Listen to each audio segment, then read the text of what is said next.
Moonlight streams through the wooden window, silver and pure, painting gentle patterns across the sleeping child's face. In this small room, in this quiet village near Baldur's Gate, peace settles like a soft blanket over young Jenevelle Hallowleaf. She is 10 years old. Her breath rises and falls, slow and steady, matching the rhythm of the moon's eternal dance across the night sky. The room is simple, wooden beams overhead, a small bed with worn quilts her mother stitched by candlelight. But there is one thing that makes this room sacred. The window faces east, positioned so moonlight can always find its way inside.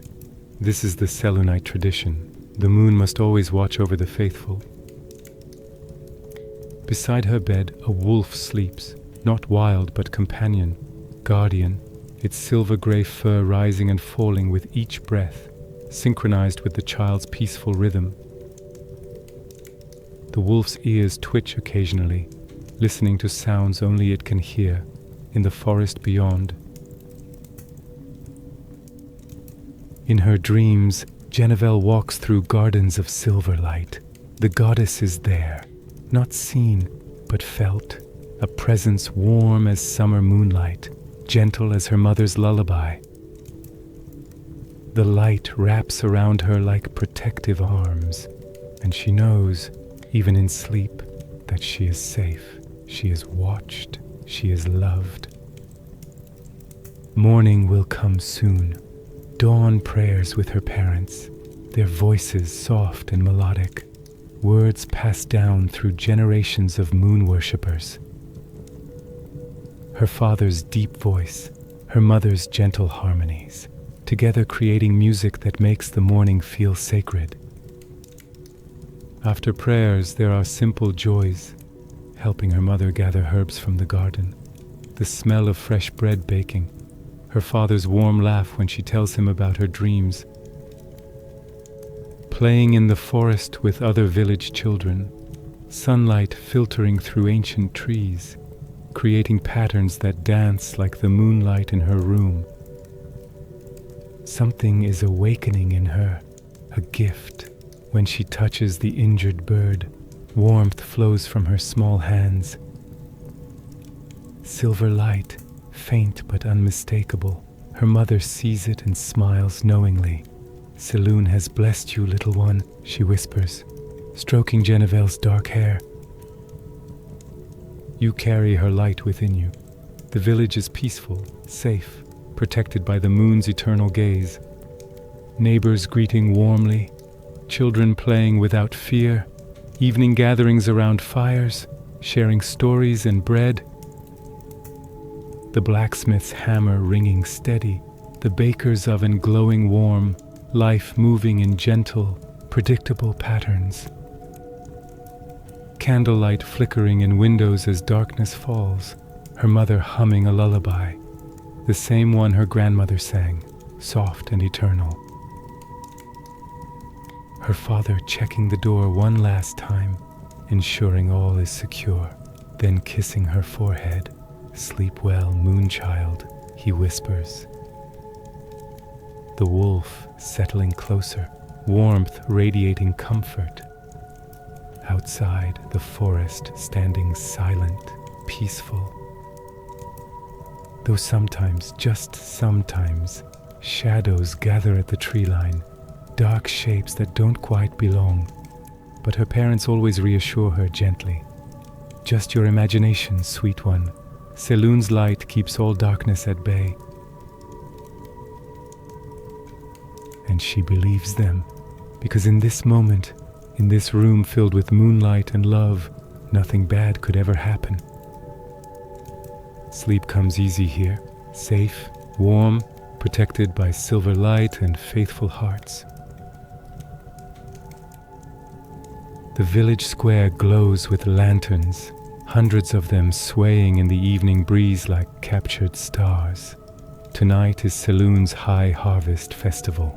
The entire village gathered to celebrate the moon's blessing on another bountiful year. Jenevelle wears her new dress, pale blue, the color of moonlight on water. Her mother stitched it by hand, silver threads in the hem catching lantern light as she moves. She feels beautiful, special, running between market stalls, dark hair streaming behind her like a banner. Her father's laugh rings out, warm and deep. He buys her honey cakes from the baker's stall, 3 of them, golden and dripping with sweetness. 1 for now, he says, tapping her nose with flour-dusted fingers, and 2 for later. Both knowing she'll eat all 3 before night ends, her mother teaches her the festival prayers, ancient words passed down through generations. They stand beneath the rising moon, hands clasped, voices joining others. The prayer is a song, melodic and repetitive, words washing over Jenevelle like warm water. She feels the goddess listening, watching, blessing. Children dance in circles around the bonfire, shadows stretching long and playful across cobblestones. Jenevelle joins them, spinning until dizzy, laughing until her sides ache. Music simple, flute, drum, voices. The melody repeating over and over, weaving a spell of joy and safety. Then something happens. A small bird falls from the sky, landing near her feet, wing bent at unnatural angle. Music stops. Children gather around, concerned, uncertain. Jenevelle kneels, without thinking, placing small hands on creature, warmth flowing through her like conduit of something greater. Silver light glowing faintly between her fingers, the bird chirping, stretching its wing, flying away. The village elder approaches, weathered face warming into smile. Selune's blessing runs strong in this one, he announces. Her parents beam with pride, her father lifting her onto his shoulders, crowd cheering, blessings called out, Jenevelle embarrassed and proud. She hides her face against her father's head, wolf companion weaving through crowd, tail wagging, occasionally nudging her leg as if to say, I'm here. Children pet its silver-gray fur. It tolerates with patient dignity, eyes never leaving Jenevelle long. Sunset approaches, sky bleeding orange, purple, deep blue, lanterns glowing brighter as daylight fades. Festival winding down gently, like lullaby's final verse, vendors packing stalls, families gathering children, music softening to whisper. Her parents choose forest path home, shortcut taken 100 times, familiar and worn smooth. Forest always safe under Selune's gaze. Jenevelle tired now, happy tired, exhausted by joy and honey cakes. Her father lifting her onto shoulders again, she rests head against his, feeling steady rhythm of his walking, warmth of his hands holding her secure. Her mother humming prayer song, same melody, over and over and hypnotic, soothing. Wolf walking beside them, silent now, alert but calm, moon rising higher, full and bright, painting forest path in silver light. Everything perfect, everything safe, everything as it should be. They walk deeper into the trees, following familiar path home. The forest path is familiar. Jenevelle knows these trees, the old oak with twisted roots, the birch grove where mushrooms grow in perfect circles, the stream that babbles over smooth stones. She's walked this path dozens of times, holding her mother's hand, chasing butterflies, collecting acorns, but tonight, something feels different. She's half asleep on her father's shoulders, lulled by his steady walking rhythm, her mother humming festival lullaby, soft and repetitive like silk ribbons drifting through air. Jenevelle's eyelids heavy, moon filtering through canopy above, painting everything in silver and shadow. The wolf companion stops walking, ears flattening, low growl rumbling, not playful, not warning, afraid. Jenevelle's father stops too. "What is it, girl?" he asks, voice calm but quieter, careful. Her mother stops humming, the forest too quiet. No birds, no insects, no rustling, just silence. Heavy, wrong. "We should keep moving," her mother whispers. Her father sets Jenevelle down gently, hands steady but grip lingering. "Stay close to me, little moon," he says, "right beside me. Don't let go." She nods, suddenly very awake, heart beating faster. Shadows moving wrong, not like branches in wind, sliding and twisting, pooling like spilled ink. Her mother begins to pray, not festival prayer, something older, more urgent, words of protection, words of light, her voice trembling, frightening Jenevelle more than anything. Her mother is never afraid. Then the figures emerge, dark-robed, faceless, moving like smoke given form, stepping from trees that weren't there, rising from shadows that shouldn't exist. 5, 6, more. Jenevelle doesn't understand. One moment, the path empty. The next, these things surrounding them.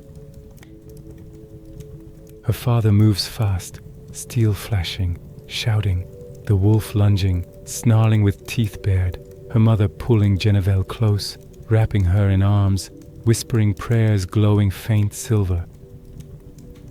Magic clashing, moonlight versus shadow, silver light bursting against consuming darkness. Sounds terrible, not screams, something worse, making Jenevelle's bones ache, head spin. She screams, tries to help, reaching with healing magic, warmth flowing but doing nothing, shadows not bleeding, not breaking, only consuming.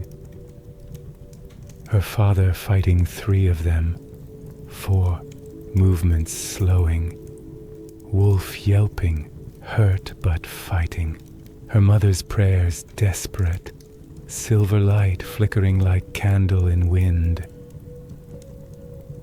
Jenevelle can't process, mind skipping and refusing understanding. One moment her father standing, next he's on knees. One moment her mother praying, next she's silent. Shadows everywhere now, closing in, cold, so cold, wolf howling, sound of grief and rage. Her mother's arms tightening around her one last time.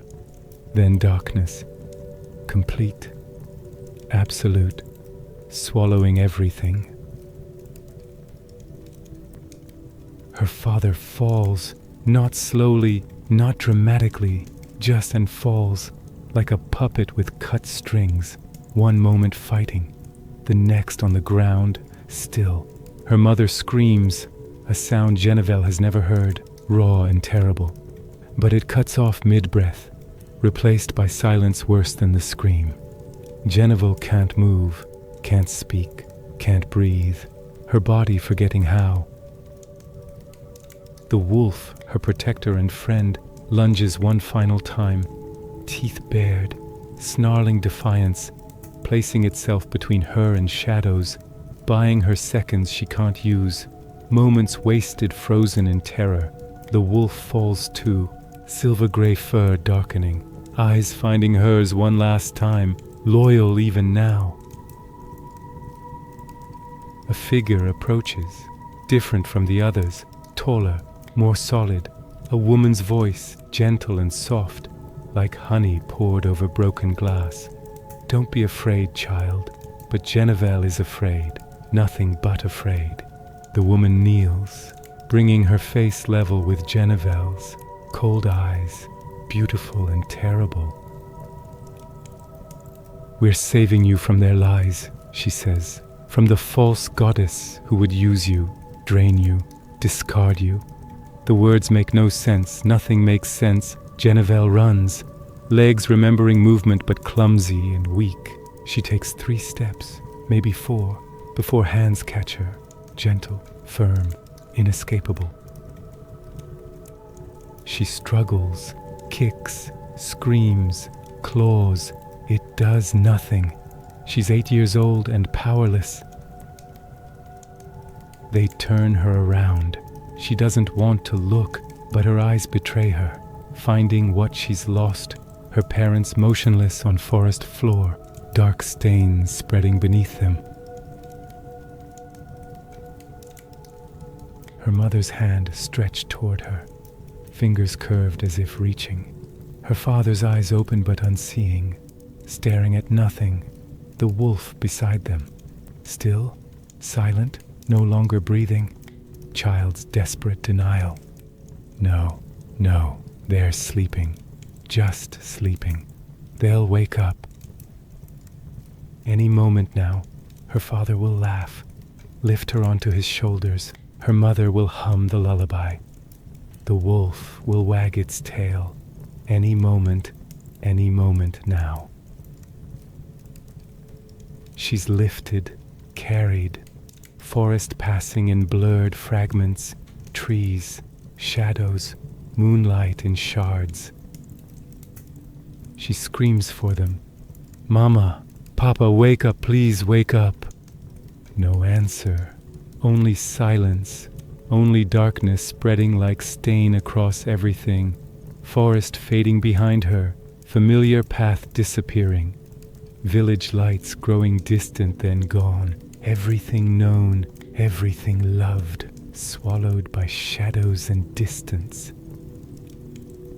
She screams until throat is raw, until no sound comes, until she's empty. The priestess whispers something, language unknown, dark heavy words, magic settling over her like blanket, not warm, not comforting, but irresistible. Her eyelids heavy, struggling weakens, thoughts scattering like leaves in wind.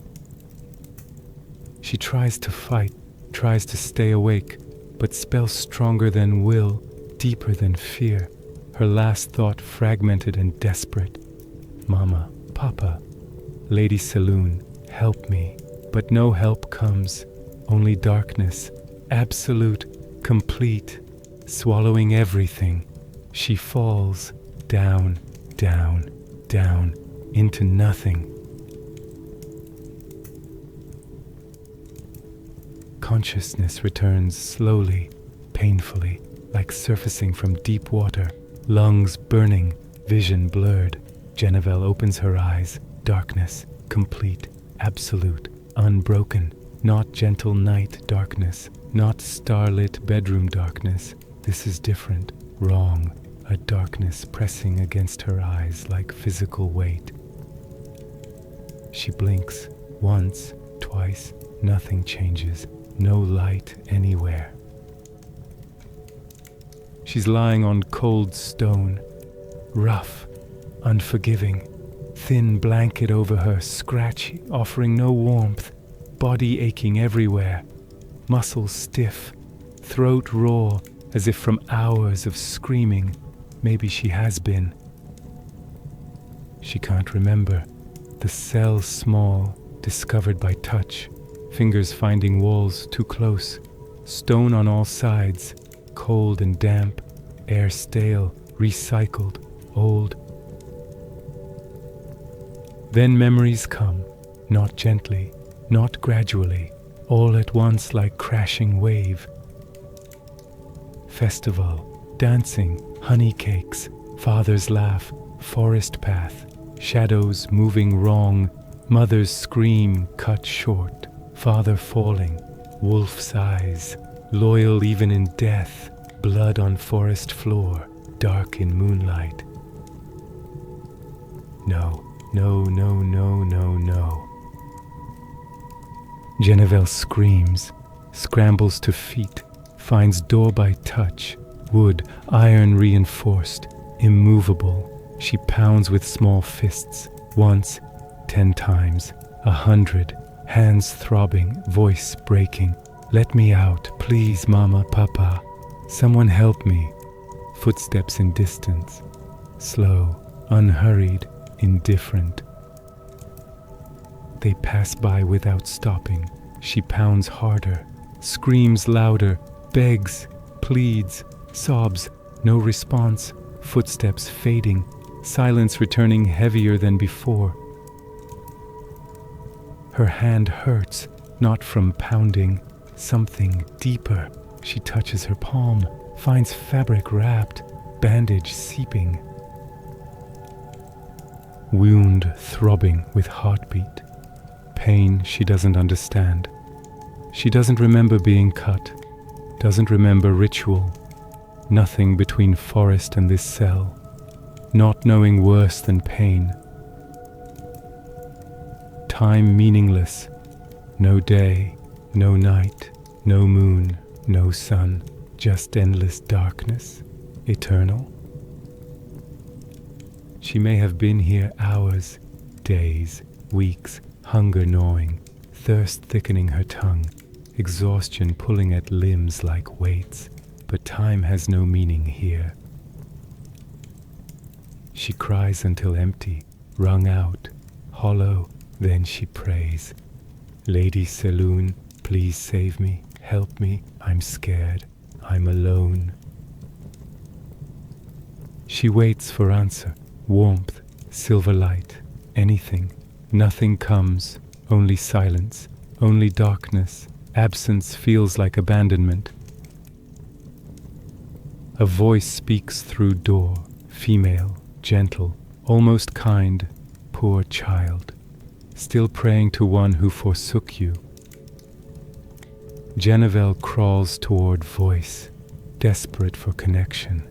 Any sound not her own breathing. Your parents were fanatics, voice says. They planned to sacrifice you. A child's blood for blessing. We saved you.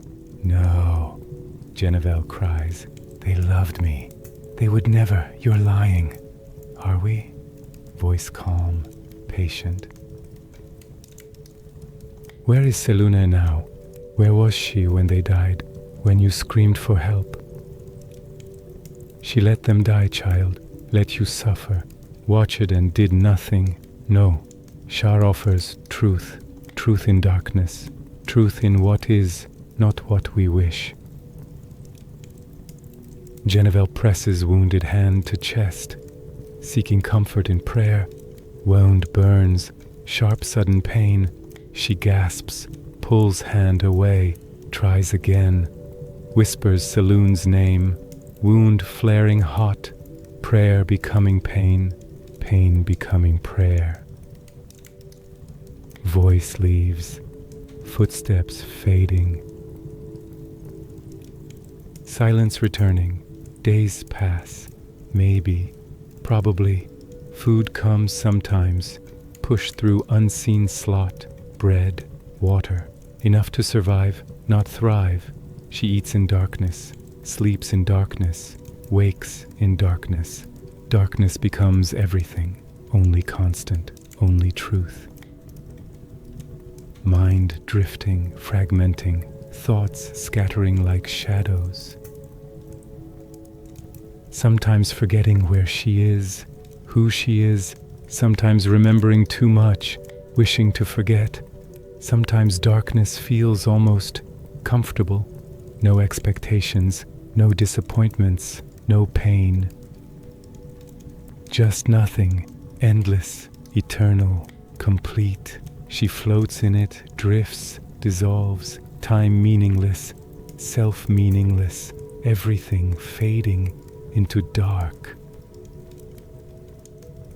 Breathing slows, deepens, rhythmic. Darkness holds her, heavy, enveloping, almost gentle.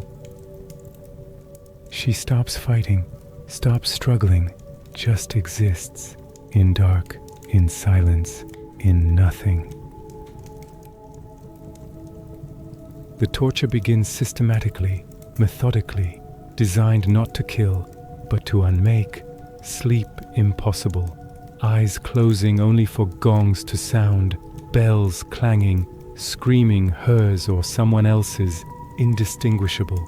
She wakes, again, and again and again, time fragmenting, minutes feeling like hours, hours vanishing like seconds. Blinding light flooding cell without warning, magical, searing, burning through closed eyelids. She screams, covers her face, light finding her anyway. Then darkness returns, absolute, contrast making it heavier than before. Light, dark, mind unable to adjust, no equilibrium. Food irregular, water irregular, not based on time but answers. Who do you serve? Selun, she whispers, voice hoarse. Food taken away, water removed, stomach cramping with hunger. Hours later, maybe days, question again. Who do you serve? Selun, pain sharp, wound on her hand flaring, kept festering, agony constant. Voices regular now, different voices, same words, repeated endlessly. Your parents were fanatics. They planned to sacrifice you. Selun is cruel. She abandoned you. Shar is merciful. She offers peace, forgetting. At first, Jenevelle resists. No, my parents loved me. Selun is good. You're lying. Each protest bringing more suffering, more pain, less food, longer darkness, wound burning hotter. She learns pattern, logic, system. Resistance brings pain. Compliance brings relief. Simple, brutal, effective, quiet. Poisonous thought taking root. Maybe they're right. Maybe she's wrong. Maybe she just wants it to stop. Larger room sometimes. Other children there. Kidnapped like her. Various ages, various stages. Some sitting perfectly still. Eyes empty. Speaking Sharran prayers monotone. Broken. Remade. Gone. Others still fight. She hears their screams. Hears punishments. Consequences of resistance. Older girl sits beside her, maybe 12, eyes hollow, whispering without moving lips. Don't fight. It only hurts more. Just let go. But there's no but, no rescue, no escape, only survival or death. Choose survival. Girl not cruel, just empty, already lost. Jenevelle understands with terrible clarity. Survival means surrender. Fighting means dying. Maybe not physically, but dying piece by piece, scream by scream. Or she can let go. Stop fighting. Stop hurting. Choice not really a choice at all. Days blur. Torture. Questions. Pain. Exhaustion beyond imagination. The priestess comes, same gentle voice as before, kneeling beside her in darkness. You're suffering so much, child, she says. I can see it, I can feel it. Jenevelle silent, no energy for words.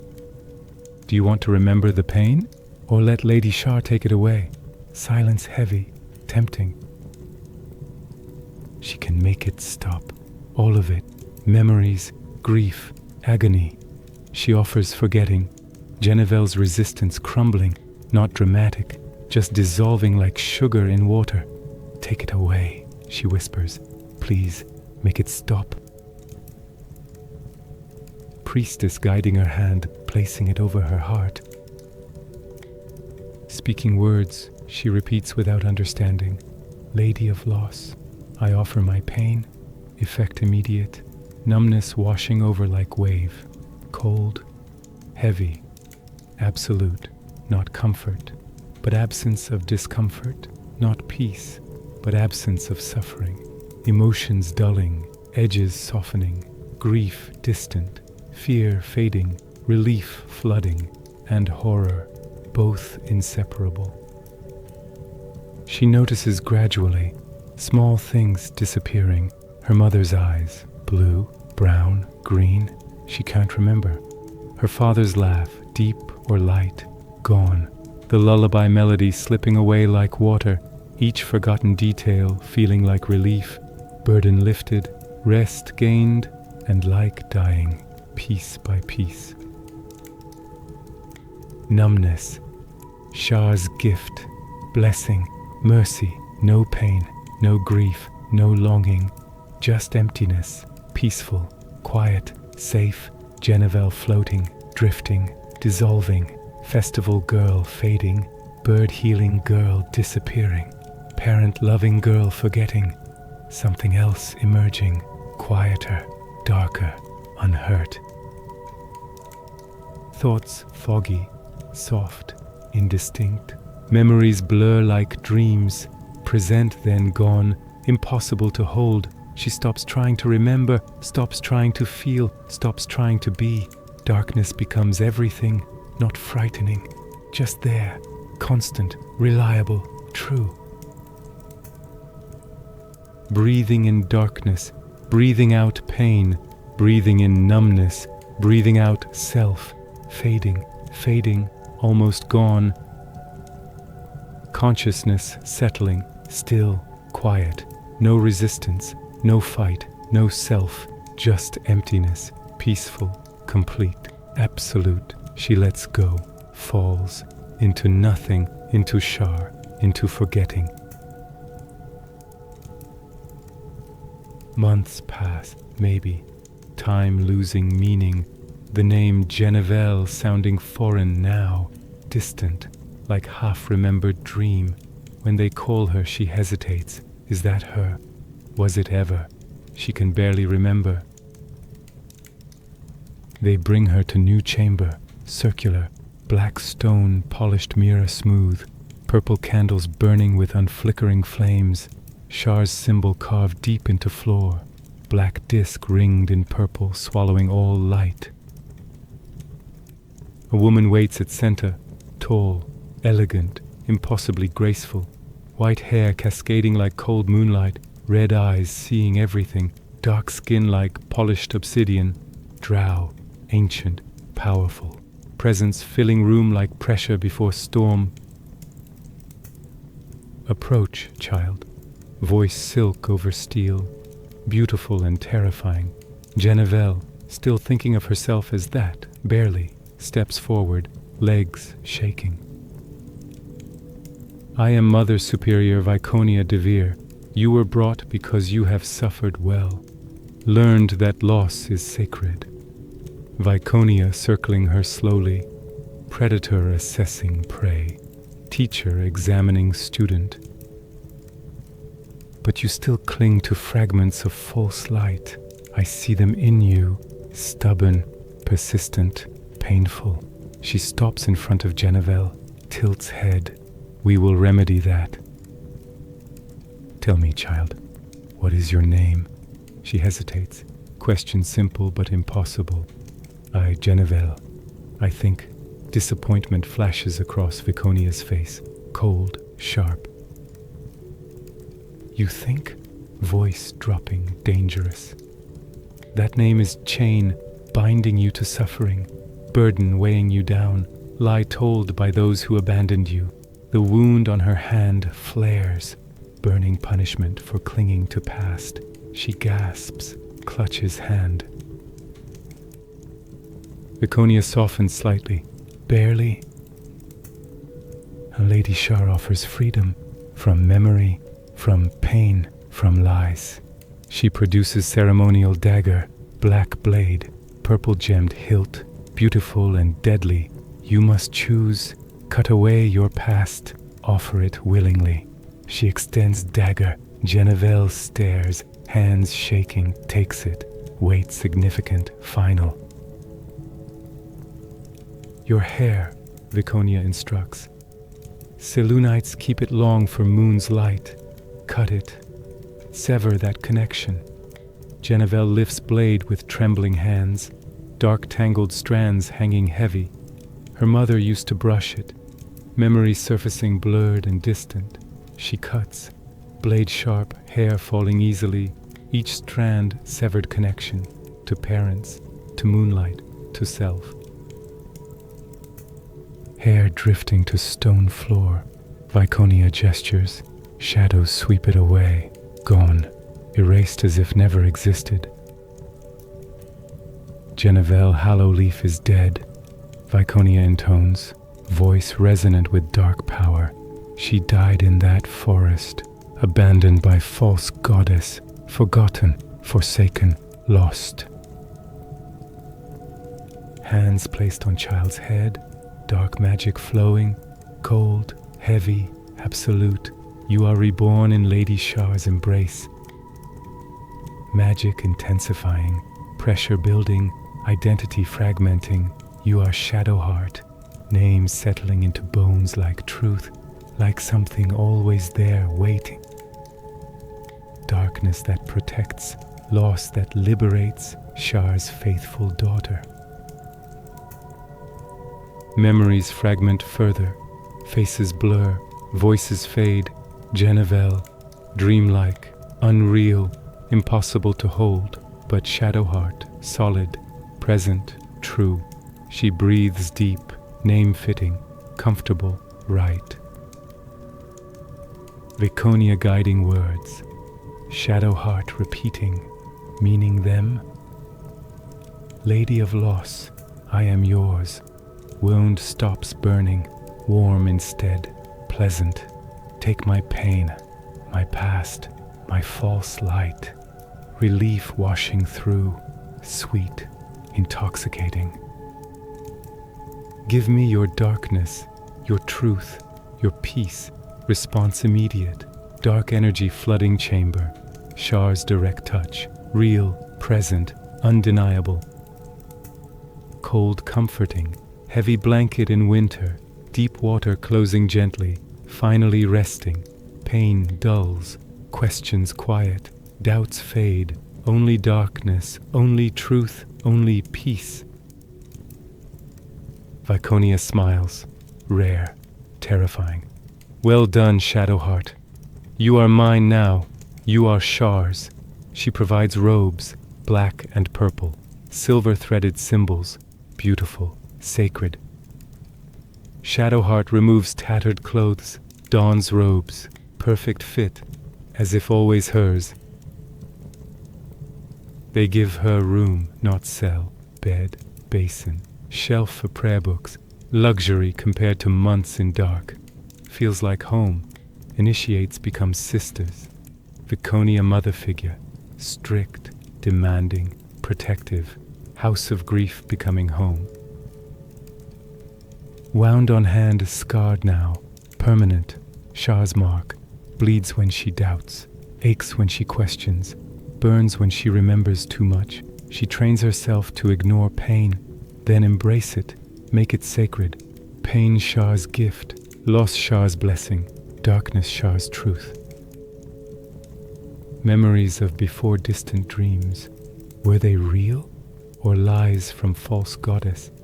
Parents' faces blurred beyond recognition, voices lost, touch gone, lullaby erased, replaced by Sharran hymns she knows by heart. She accepts truth settling into bones. I was saved from lies, Shar liberated me, this is mercy. Shadowheart kneels in dark room, prays, words flowing easily, naturally, true, consciousness settling around new identity, calm, accepting, complete. She is Shadowheart, she is Shar's daughter, she is home, darkness holding her gently, peacefully, like falling into deep, dreamless sleep, breathing in shadow, breathing out light.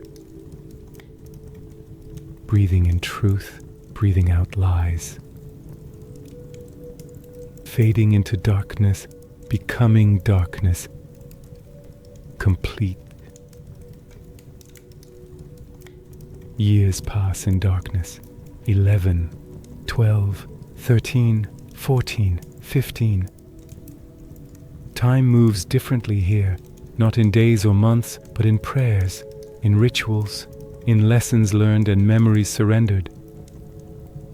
The routine becomes everything, becomes her. Midnight prayers always at midnight, kneeling in darkness, speaking words that flow like water. Lady of Loss, accept my devotion. Lady of Night, accept my service. Lady of Secrets, accept my silence. Shadowheart repeats them perfectly. Combat training follows. Mace and shield heavy and brutal. Sparring without mercy. Pain teaching and loss liberating. She learns to strike without hesitation, to hurt without remorse, to fight as Shar's weapon, becoming efficient and cold. Theological studies fill afternoons. Sharran doctrine memorized until it becomes truth. Loss is sacred. Darkness protects. Secrets are holy. Memory is burden. Divine magic training comes naturally. Healing twisted into something darker. Purposeful suffering shaped into lessons. Pain as offering to Lady Shar. We heal to extend suffering. Pain teaches, loss liberates. Death is mercy, but prolonged existence serves purpose. Her instructors repeat without emotion. Shadowheart absorbs everything, believes everything, accepts everything, becomes everything they want. Debates about mythology fascinate her. Shar versus Selun, darkness versus light, truth versus lies. The Sharran version makes perfect sense. Selun stole the light and caused suffering. Hope leads to disappointment. Shar offers truth and acceptance. Shadowheart internalizes completely. My parents believed in false hope. That's why they suffered. That's why they died. Memory suppression rituals occur monthly. Surrendering burdens eagerly. Past dissolving piece by piece. Freedom found in forgetting. Her mother's face becomes blurred. Her father's voice fades entirely. The wolf becomes uncertain memory. The village dissolves like a dream. The forest ambush becomes unreal, a half-formed story, a fading nightmare, meaningless in Shar's truth. Past is story. Story can be rewritten. Rewritten can be forgotten. Forgotten becomes peace. Viconia watches with approval, seeing intelligence and perfect brokenness, granting private lessons, advanced magic and interrogation techniques. You will be my greatest success. Shar has blessed you with suffering. You have transformed it into strength. Viconia's praise warms like belonging. The wound on her hand evolves. Dark veins creeping upward, a sacred mark of pain. A blessed reminder of devotion. She learns to use its ache as focus, as channel for divine power, as comfort instead of torment. Other initiates envy its severity. 13, 14, 15, 16. Shadowheart becomes cold and efficient, a perfect Sharran weapon. No friends, no joy, no doubt. She is everything a Sharran should be, everything Viconia intended, everything Shar desires, identity sharpened like a blade. At 16 the announcement comes, Shadowheart, you are chosen. You will undergo dark justiciar trials, rare honor for the most faithful. Training intensifies brutally, surviving in absolute darkness for weeks, resisting torture without breaking, killing without hesitation. She excels in every trial, cold as winter stone, sharp as shadowed steel, certain as divine truth. Final preparation arrives. Shadowheart kneels in her room, midnight prayer comforting her, darkness holding her gently. Years pass like dream, time fluid and irrelevant, purpose solidifying into certainty, identity becoming unbreakable ice. Numbness complete and perfect. No pain reaches her anymore. No memories linger. No doubts whisper. She is Shadowheart. She is Shar's daughter. She is the darkness that protects. She is the loss that liberates. She breathes in darkness. breathes out light, breathes in truth, breathes out lies. Settled, complete, ready. The weapon is forged. The servant is faithful. The daughter is home. The darkness welcomes her fully, and she embraces it without fear. Shadowheart is 28 now, fully trained, a dark justiciar candidate awaiting final consecration. The summons comes at midnight. Always midnight. Mother Superior Viconia requests your presence. Private sanctum, immediately. Rare honor, important mission. Her heart, what remains of it, quickens slightly. The sanctum lies in the deepest part of the house of grief. Carved not from stone, but from living shadow, the walls seem to breathe, to watch, to listen. Viconia waits beside an obsidian altar. Something rests upon it, glowing faintly, pulsing with strange light. Shadowheart, my daughter, your moment has arrived. The words settle like destiny, like purpose finally revealed. Shadowheart approaches, kneels, looks up at the altar. The artifact is unlike anything she's seen. A prism, geometric, beautiful, terrible. It pulses with light that isn't quite light, exists in a state between illumination and shadow, neither fully one nor the other. Unsettling, fascinating, wrong and right simultaneously. What is it, Mother Superior? Viconia's smile is cold and satisfied. The key to Lady Shar's greatest triumph, the weapon that will end Selun's influence forever. She explains partially, with careful omissions and deliberate lies. The artifact contains power to reshape divine balance, to tip the scales permanently toward darkness, to bring eternal night. You will transport it to Baldur's Gate, deliver it to our agents there. Trust no one along the way. Kill anyone who interferes. Simple instructions, clear purpose, everything Shadowheart has trained for. The weight of responsibility settles on her shoulders, heavy, sacred. Her entire life's purpose contained in this single mission. Viconia places the artifact in a special container, ornate, sealed with Sharran magic, dark runes glowing purple along its surface. She performs the binding ritual. The container pulses. Shadowheart gasps as magic connects to her life force. Invasive, permanent, absolute. Only you can open it now, Viconia explains. If you die, it opens. If you betray us, it opens.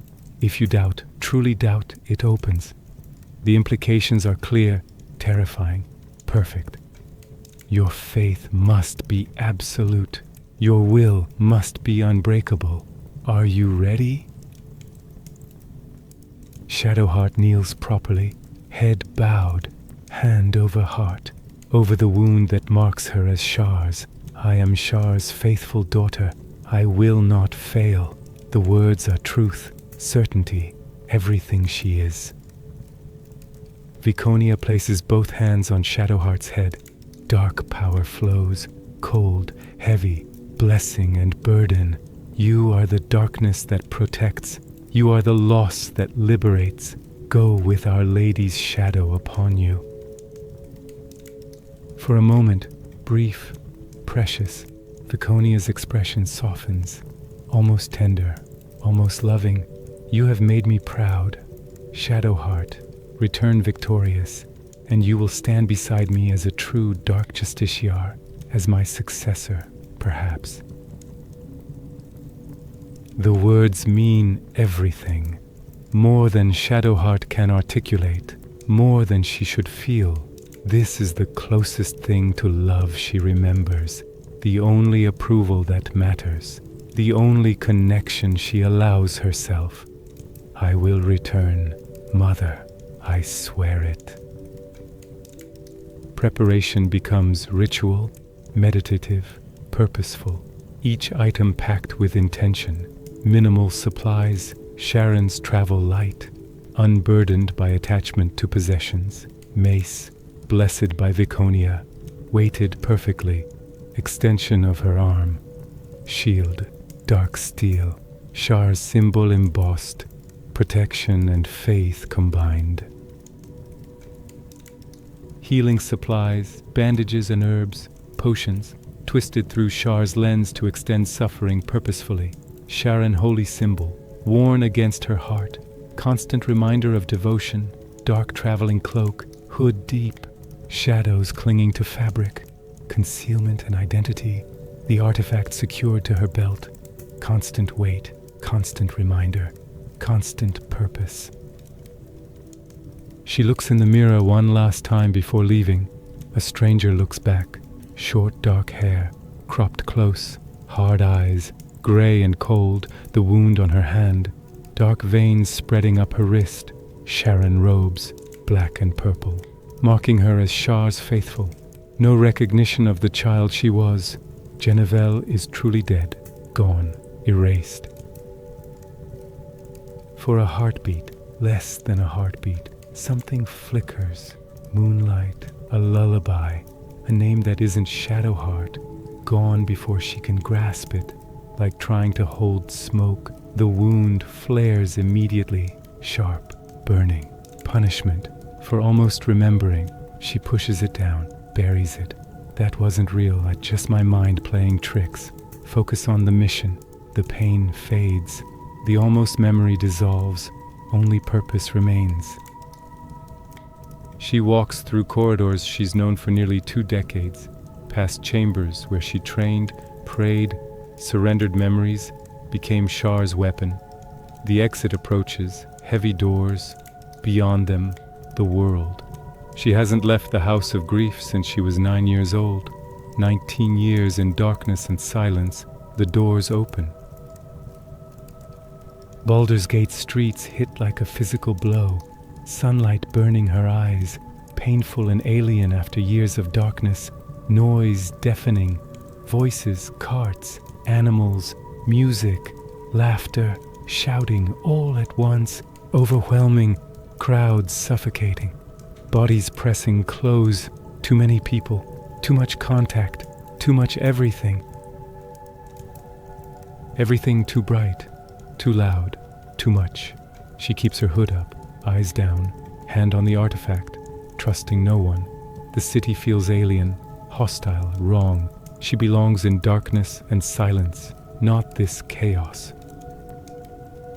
Every person is a potential threat, every shadow a potential ambush, every sound a possible danger. Sharran training screams through her mind. Trust no one, complete the mission, nothing else matters. She moves through the crowds like a ghost, present but separate, there but not belonging. The artifact's weight grounds her, reminds her, focuses her. This is purpose, this is duty, this is everything.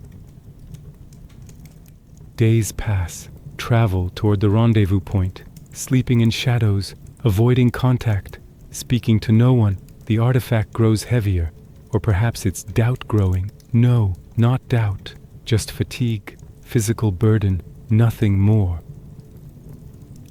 When she sleeps, brief, fitful, strange dreams come. Moonlight filtering through trees, someone singing softly, names she doesn't recognize, faces blurred beyond recognition. She wakes with the wound bleeding, punishment for unconscious memories, for dreams she can't control. Lady Shar, keep me faithful, keep me strong, let me complete your will. The prayer steadies her, the pain reminds her, the mission focuses her. She continues, purpose unwavering, faith absolute. Shadowheart, faithful daughter of Shar, carrying darkness toward destiny. Third day of travel, nearing the rendezvous point, mission nearly complete. The artifact rests heavy against her hip, constant weight, constant reminder, constant purpose. Shadowheart moves through wilderness outside the city. Guard up, eyes scanning, hand near her mace. Almost there, almost done, almost victorious. Then, wrongness, the air changes, pressure dropping, like before a storm but worse, unnatural, sky darkening, but not sunset, not clouds, something else entirely. Birds falling silent mid-song, animals fleeing, instinct screaming danger. Shadowheart stops, looks up, hand moving to artifact instinctively. The sky tears open, not metaphor, actual tearing, reality ripping like fabric, revealing something beyond, something wrong, portal forming, massive, bleeding purple and black light, edges crackling with energy that shouldn't exist. Through the tear, something descends. The ship is massive, organic, alive, not built, grown, flesh and chitin and bone fused into impossible architecture.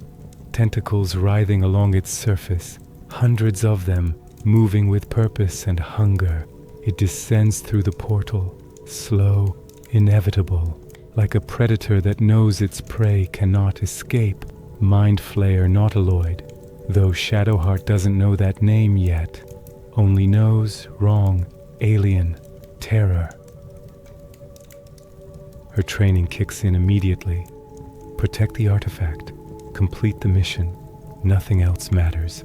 Hand clutching the container at her belt, other hand drawing her mace, preparing to fight, to run, to survive, to serve Shar.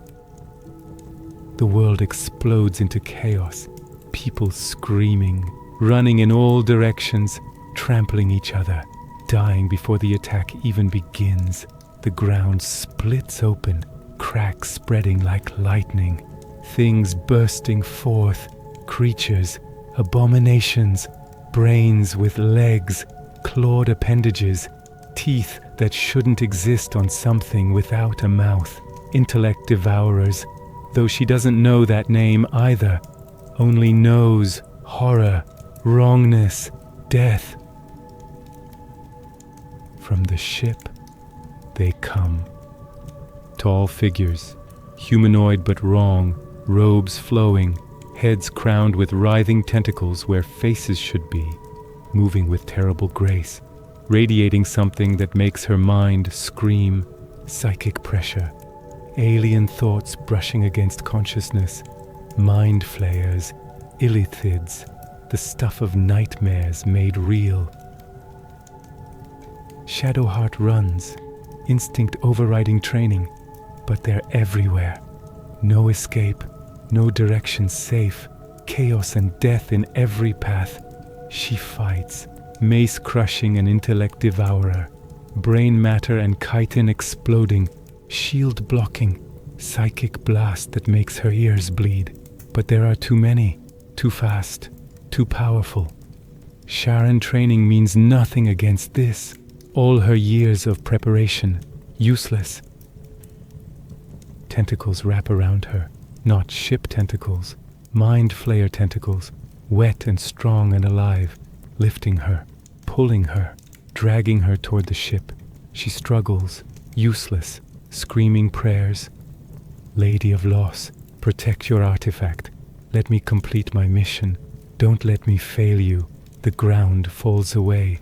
People below becoming small, like insects, like nothing. Last glimpse of the world, then pulled inside. The ship's interior is worse than outside. Walls pulsing, organic, wet, alive, breathing, veins running through surfaces, pumping something that isn't quite blood. Smell of copper and rot and something alien.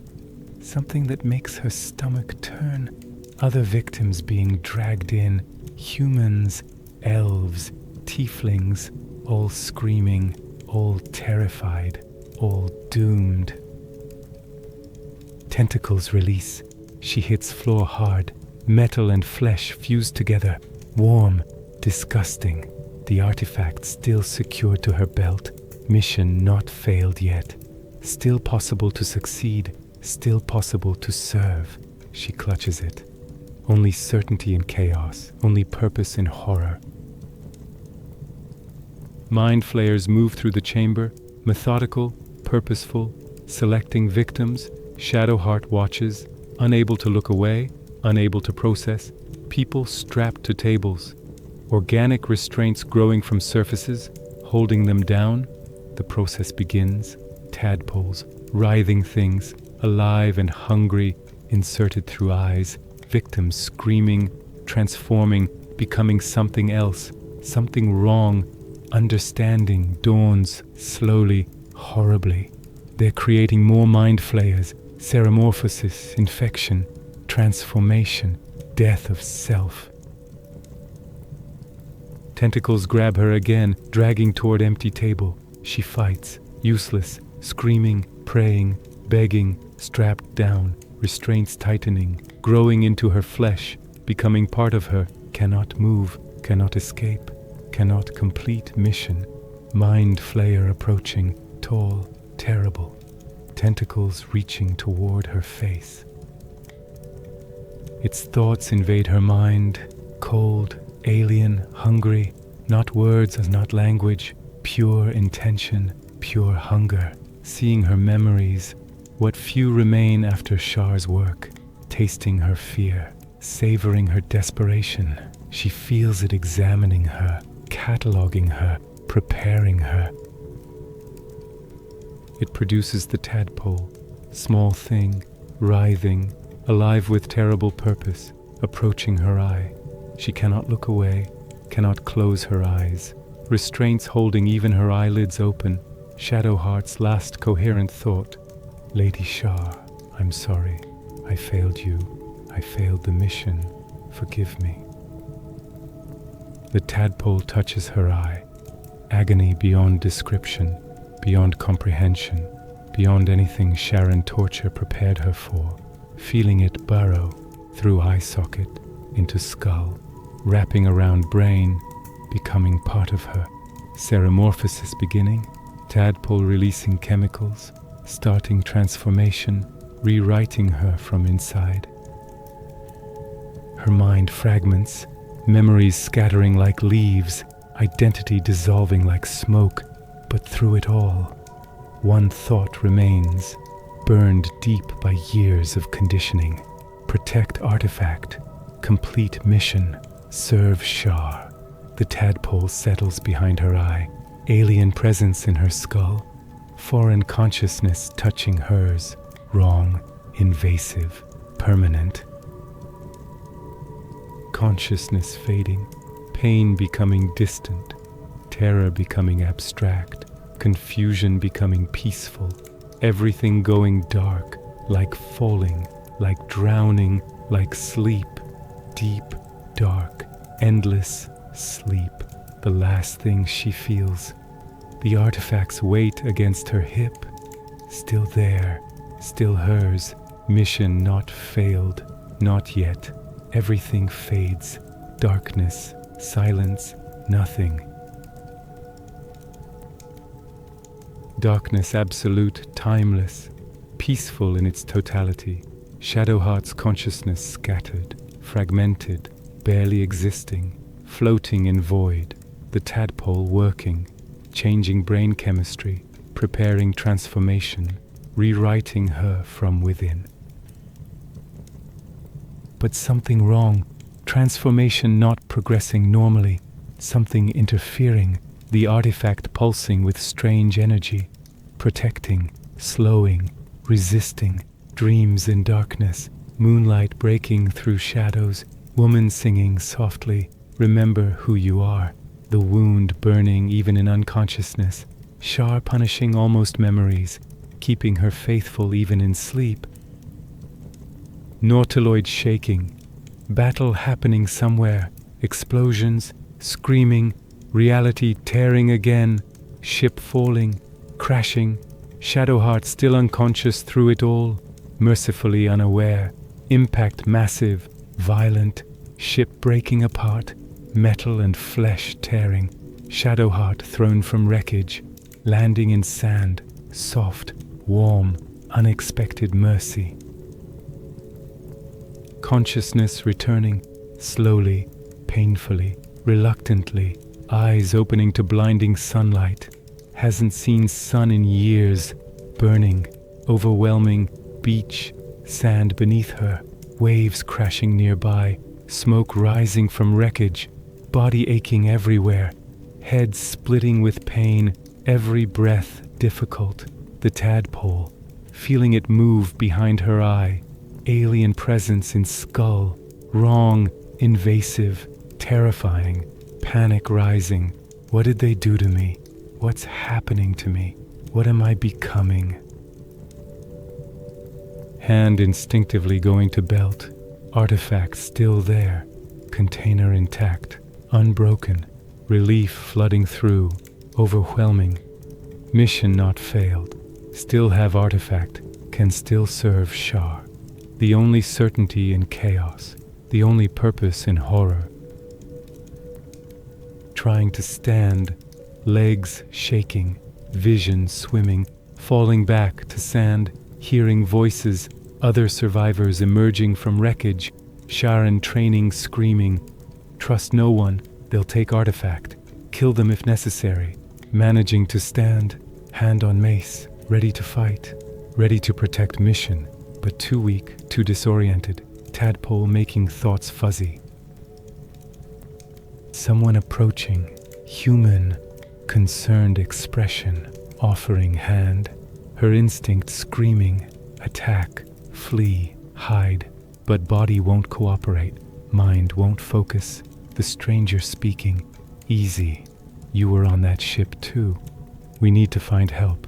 Shadowheart's cold response, I don't need your help, stay away from me, but accepting hand anyway, hating herself for weakness, hating need for help. Standing together, looking at wreckage, nautiloid destroyed, others dead or dying, the tadpole pulsing, connecting to stranger's tadpole, psychic link forming, unwanted, intimate, sharing sensation, both infected, both doomed, both desperate, Shadowheart pulling back from connection. This changes nothing. I work alone, but knowing she needs help, hating that truth, hating vulnerability. The artifact hidden beneath cloak, secret she'll die protecting, the wound bleeding through bandage, stress and doubt triggering it, wrapping it tighter, hiding weakness, maintaining control, looking toward distant city, Baldur's Gate, mission still possible. I need to reach the city, find a healer, cure this thing. The lie smooth, practiced. Real mission is delivering artifact. Cure is secondary, always secondary to Shar's will. The stranger suggesting they travel together, safety in numbers, logical, practical, Shadowheart's reluctance warring with pragmatism, need versus training, survival versus isolation. Fine, but don't slow me down, and don't ask questions. Beginning to walk, each step agony, tadpole writhing, artifact heavy. Last look at nautiloid, her prison, her doom, her beginning, ahead, unknown road, uncertain future, mission still calling, Shar's voice distant now, harder to hear. Complete your mission, daughter, do not fail me. The wound aching, reminder, threat, promise. Shadowheart walking forward into uncertainty, artifact heavy at her side, stranger beside her, both infected, both desperate, both walking toward fate. First night after crash, making camp in wilderness, fire crackling softly, others settling to sleep, Shadowheart sits apart, always apart, guarding artifact, trusting no one, exhaustion overwhelming, hasn't slept properly in days, body screaming for rest, mind fighting to stay alert. The tadpole making sleep dangerous, might transform while unconscious, might lose herself completely, but body demanding rest, eyelids heavy, thoughts becoming foggy, resistance crumbling. Finally surrendering, artifact clutched to chest. Only certainty in chaos, only anchor in storm, sleep taking her, pulling her down, deeper, darker, but not Sharran darkness, something else, something softer. Dreams beginning, different from usual Sharran meditation, not controlled, not purposeful, flowing like water, natural, strange, moonlight streaming through window. Whose window? Where? Small hands reaching towards silver light. Child's hands, feeling warmth, feeling peace. The light doesn't burn, doesn't hurt, feels like home. Woman's voice singing melody she doesn't recognize, but somehow knows, impossibly familiar. Hush now, my moonbeam. The lady watches over you. Sleep in silver starlight. Dream of morning dew. The lullaby pulling at something deep inside, painful and sweet simultaneously, like touching old wound, like remembering forgotten joy. Seeing child's face in moonlight, dark hair, bright eyes, smiling, happy, loved. The child is her. No, impossible. Shadowheart was never a child like this, never smiled like this, never knew such peace. But the dream persisting, insisting, showing truth she can't accept. Man's laugh, deep and warm. She has your mother's gift for healing. Woman responding, voice full of love. And your father's stubborn heart. Parents? No. Shadowheart has no parents. Viconia is her mother. Shar is her family. This is false. Corruption. Lies. But the dream continuing. Family dinner. Simple food. Abundant love. Warmth everywhere. Safety absolute. Wolf sleeping by fireplace. Massive. Protective. Gentle. Companion and guardian. Child practicing healing spell. Small hands glowing with silver light. Making flower bloom. Petals unfurling. Life responding to touch. Parents praising. Hugging. Celebrating small miracle. Our little moonbeam. Selune has blessed you. Feeling of absolute safety. Unconditional love. Belonging so complete it hurts. Then darkness creeping in. Shadows at window. Growing larger. Hungrier. Wrong. The child looking up. Afraid. Mama, what's that? Parents moving to protect. But shadows faster. Hungrier. Inevitable. Dream shifting to nightmare. Forest. Screaming. Blood. Taken. Everything lost. Shadowheart waking with gasp. The wound on her hand bleeding freely. Pain sharp. Real. Grounding. Tears on her face. When did she start crying? She never cries. Sharrans don't cry. Weakness. Failure. Confusion. Overwhelming. What was that? Memory. Impossible. I have no such memories. But the lullaby still echoing in mind. Melody she can't shake. Haunting. Beautiful. Wrong. Humming it unconsciously. The melody escaping. Then stopping in horror. No, what am I doing? The wound burning worse. Shar punishing the almost memory. Blood running faster. Pain intensifying. Lady Shar, forgive me. My mind is playing tricks. The tadpole is affecting me, corrupting my thoughts. But doubt creeping in, insidious, terrifying. What if there's something I've forgotten? What if Viconia? What if Shar? What if, pushing thought away violently? No, Viconia told me truth. I was saved from Selunite fanatics, rescued from lies, brought to truth. That dream was false. Tadpole corruption, nothing more, nothing real. But unable to forget the feeling, being loved, being safe, being someone else. The name whispered in dream, floating at edge of consciousness. Jenevelle, testing it silently, carefully, afraid. Jenevelle Hallowleaf. The wound exploding in agony, worse than ever before. Blood running down arm, pain blinding, punishment absolute. Gasping, wrapping it tighter, forcing name from mind, burying it deep. I am Shadowheart. I serve Lady Shar. That is all I am, all I need to be. The dream was false. The name is false. The love was false. Only Shar's truth remains. But the moonlight in dream haunting her, why did it feel like home? Why did it feel right? Why did silver light bring peace instead of pain? Questions she cannot answer, dare not answer, must not answer. The artifact heavy against her chest, mission unchanged, purpose unwavering, faith absolute. I am Shadowheart, daughter of Shar, faithful and true.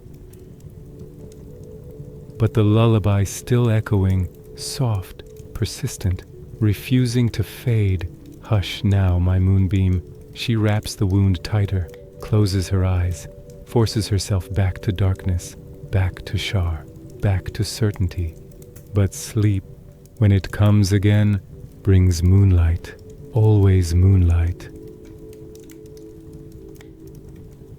Following days, traveling toward Baldur's gate, searching for cure, one foot before the other, the tadpole growing stronger, feeling it move more frequently, transformation timeline shortening, urgency increasing, but also something else happening, memories surfacing more frequently, unbidden, unwanted, undeniable. Walking through forest, sudden flash, running through trees, laughing, chasing wolf, joy absolute, the memory vanishing as quickly as it came, leaving confusion. What was that? When did I never. Seeing healing herbs growing wild, knowing their names instantly, uses, preparations, mother teaching her. But I learned healing from Sharran priestesses, didn't I? Cold lessons, clinical precision, not this, not gentle teaching in sunlight.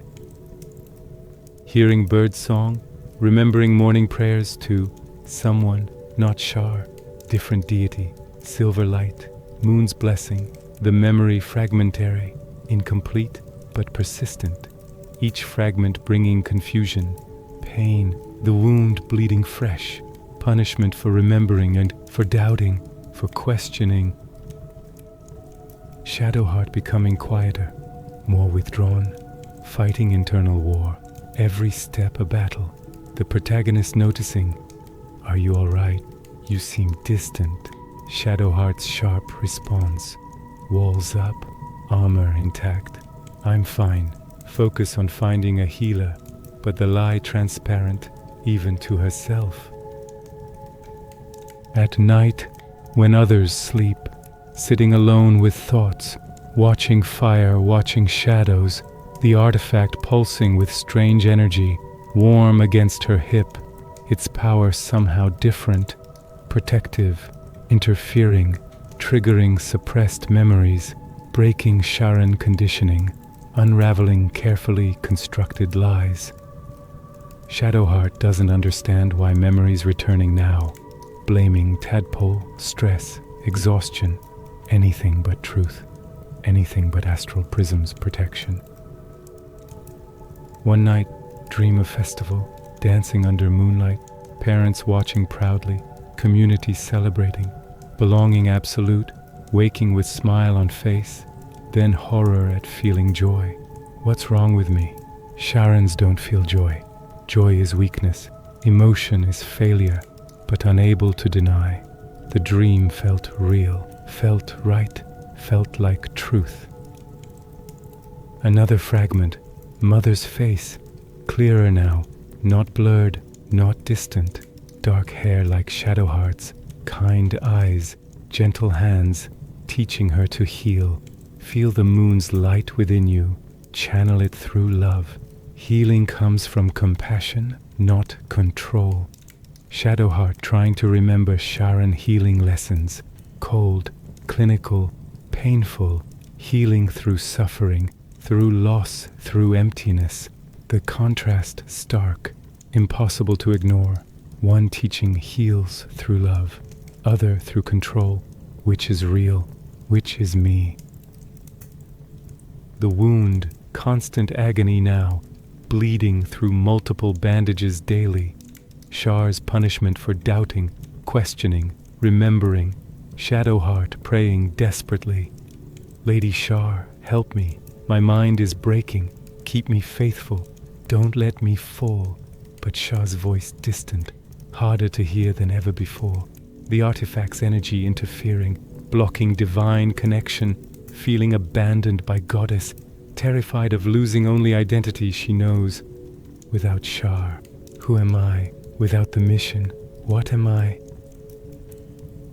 One morning, catching reflection in stream, water still, mirror clear, seeing her face, hard, cold, scarred by wound, Shadowheart's face.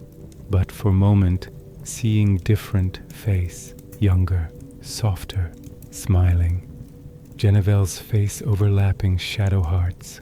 Two identities, one reflection, both real, both impossible. Who am I? Who was I? What did they take from me? The questions forbidden, dangerous, necessary. Companion approaching. Protagonist's voice concerned. Shadowheart, you're bleeding again. Looking down, wound opened completely.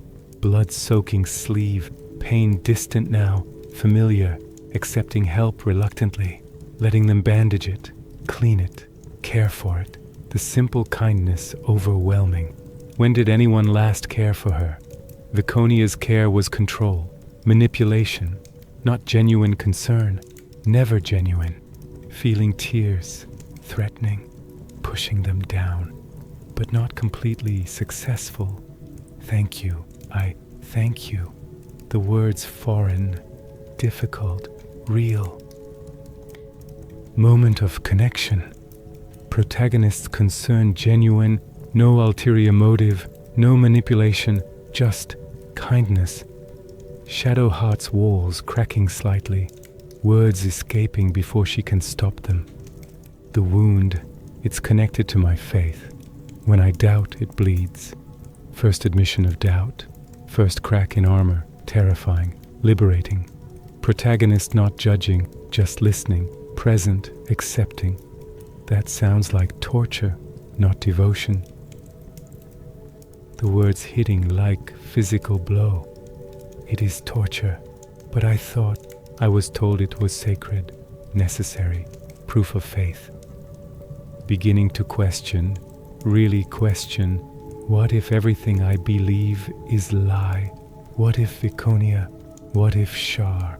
What if I'm not who they say I am, but too terrifying to fully confront, too much to lose, too much to face? Pulling back, walls rebuilding, but not as high, not as strong. Never mind, forget I said anything. We should keep moving, but seed planted, doubt growing, memories surfacing, identity fracturing. The artifact heavy at her side, mission still calling, but voice quieter now, less certain, for first time wondering, what am I really carrying?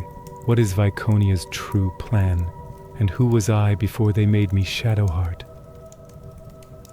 The questions without answers, haunting every step, every breath, approaching Baldur's gate in distance, mission endpoint approaching, point of no return, deliver artifact, serve Shar, remain Shadowheart, lose Jenevelle forever, keep artifact, betray Shar, face consequences, maybe discover truth, the choice looming, terrifying, inevitable.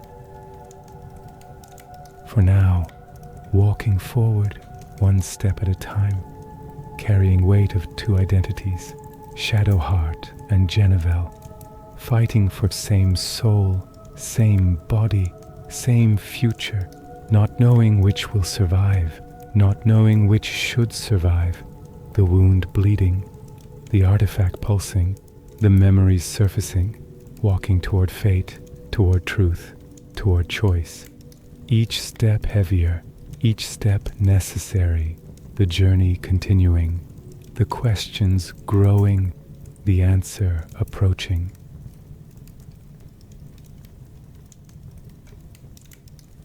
Final evening before reaching Baldur's Gate, campfire crackling softly, flames dancing, hypnotic, soothing, Shadowheart sitting alone, watching fire, lost in thought, suspended between worlds, the artifact beside her, mission hours away from completion, but feeling different now, less certain, more conflicted, more human. Companions sleeping nearby, breathing softly, peacefully, people she started to trust, care for. Impossible. Sharrans don't form attachments, but here she is, feeling connection, feeling something. The wound quiet tonight, barely aching, doubt and acceptance balancing, pain subsiding, healing beginning. Looking at night sky, stars visible, countless, eternal, moon rising, half full, waxing, growing toward wholeness, moonlight touching her face, and for once, not flinching away, not hiding, not afraid, letting silver light wash over her, feeling its warmth, its gentleness, its acceptance, the lullaby humming softly in her mind. Hush now, my moonbeam, not fighting it anymore, just listening, accepting, remembering, thinking about two versions of herself, Shadowheart and Jenevelle, darkness and light, lies and truth. Maybe both are real, maybe both are me, maybe I don't have to choose yet. The artifact pulsing gently, its energy no longer threatening, almost protective, guardian, companion. What are you really? What am I really carrying? What are you protecting me from? Tomorrow will bring answers, choices, consequences, truth. Deliver artifact to Sharran agents, remain in darkness, stay Shadowheart, lose Jenevelle forever, keep artifact, seek truth, step into unknown light, risk everything, gain herself. But tonight, suspension between two lives, two identities, two futures, peaceful limbo, blessed uncertainty. Protagonist stirring, waking, joining her at fire, comfortable presence, no demands, can't sleep either. Shadowheart shaking head, small smile, too much to think about, comfortable silence between them, no pressure, no judgment, just presence, acceptance. Whatever happens tomorrow, thank you for traveling with me, for seeing me. The words vulnerable, honest, terrifying, liberating. Protagonist smiling, warmth genuine. We're in this together, whatever you decide. The acceptance, unconditional, novel experience for Shadowheart. No manipulation, no control, just friendship, support, care. Looking back at moon, half in shadow, half in light, balanced, whole. I think I've been living in darkness for so long. I forgot what light felt like, but I'm starting to remember. The wound on her hand, still there, still scarred, but bleeding stopped, healing possible. Maybe change is possible. Maybe she is possible. Maybe hope is possible. Leaning back, closing eyes, letting exhaustion take her, surrendering to rest, the campfire crackling, companions breathing softly, moon watching overhead, patient, eternal, waiting, falling into sleep, peaceful, deep, dreamless for once, no nightmares, no memories, no conflict, just rest, just darkness that feels like comfort, not prison, not punishment, just peace.